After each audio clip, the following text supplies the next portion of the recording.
Hi పిల్లలు, ఈరోజు ఇంకో కొత్త స్టోరీ గురించి తెలుసుకుందామా? ఒకప్పుడు ఒక మంచి రాజు ఉండేవాడు. ఆయనకి చాలా పెద్ద రాజ్యం ఉండేది. ఆ రాజు చాలా ధైర్యవంతుడు. రాజ్యంలోని ప్రజలందరినీ చాలా బాగా చూసుకునేవాడు. అందరినీ చాలా బాగా చూసుకునేవాడు. ఒకరోజు ఒక పెద్ద యుద్ధం జరిగింది. యుద్ధం అయిపోయాక రాజుగారు సైనికులు అందరూ చాలా అలసిపోయారు.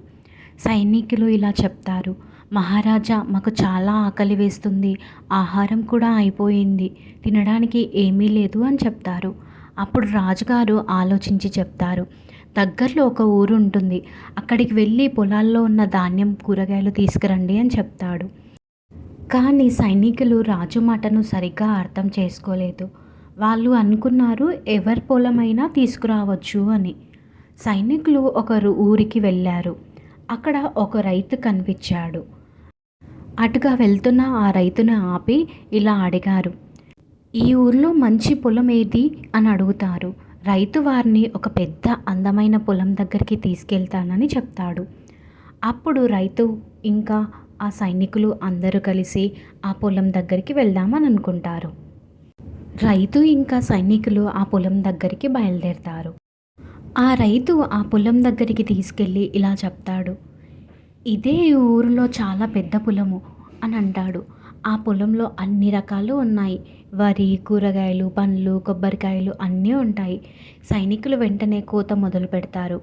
వెంటనే రైతు పరిగెత్తుకుంటూ సైనికుల దగ్గరికి వెళ్ళి ఇలా అంటాడు, అయ్యో ఇక్కడ కాదు, దయచేసి ఆపండి అని అంటాడు. సైనికులు ఆశ్చర్యపోతారు. రైతు అంటాడు, నేను మీకు ఇంకో పొలం చూపిస్తాను రండి అని అంటాడు. అప్పుడు రైతు ఇంకో పొలం దగ్గరికి తీసుకొని వెళ్తాడు. రైతు వారిని మరో చిన్న పొలం దగ్గరికి తీసుకొని వెళ్తాడు. అక్కడ కూడా మంచి పంట ఉంటుంది. అప్పుడు సైనికులు అందులో ఉన్న కూరగాయలు, వరి అన్నీ కోసుకుంటారు. కూరగాయలు అన్నీ కోసుకున్నాక సైనికులు అడుగుతారు, ముందు పొలం ఎందుకు వద్దన్నారు అని అడుగుతారు. అప్పుడు రైతు ఇలా సమాధానం చెప్తాడు, ఇది నా పొలం, మీరు ఇక్కడి నుంచి ఎన్నైనా తీసుకెళ్ళొచ్చు అని అంటాడు. రైతు నవ్వుతూ చెప్తాడు, అది నా పొలం కాదు, వేరే వాళ్ళది, నా వల్ల వేరే వారికి నష్టం కలగకూడదు, అది నాకు ఇష్టం లేదు అని చెప్తాడు. అప్పుడు ఆ మాటలు విన్న సైనికులు చాలా ఆశ్చర్యపోయారు. వావ్, ఎంత మంచి మనిషి అని అనుకుంటారు. వాళ్ళు కావలసినవన్నీ తీసుకుని వెళ్ళి రాజు దగ్గరికి వెళ్తారు. సైనికులు జరిగిన విషయం అంతా రాజుకు చెప్తారు. రాజుగారు చాలా సంతోషిస్తారు. అతను చాలా నిజాయితీ గల మనిషి అని అంటారు. అప్పుడు రాజు సైనికులతో ఇలా చెప్తాడు, ఆ రైతుని రాజభవనానికి పిలిపించండి, తనకు జరిగిన నష్టపరిహారాన్ని ఇస్తాను అని చెప్తాడు. అప్పుడు ఆ సైనికులు ఆ రైతుని రాజభవనానికి పిలిపిస్తారు.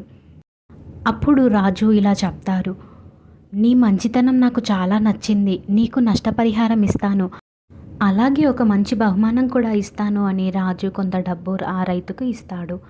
ఆ రైతు చాలా సంతోషపడతాడు. ఆ రైతు మంచి మనసు వల్ల అందరూ అతన్ని గౌరవిస్తారు. పిల్లలు, ఇందులోని నీతి ఏంటో అర్థమైందా? మనది కానిది ఎప్పుడూ తీసుకోకూడదు, నిజాయితీగా ఉండాలి, మంచి మనసు ఉంటే అందరూ మనల్ని ప్రేమిస్తారు. పిల్లలు, ఈ స్టోరీ మీకు నచ్చిందా? నచ్చితే BRR టీవీ ఛానల్ని సబ్స్క్రైబ్ చేసుకోండి. Thank you for watching this video.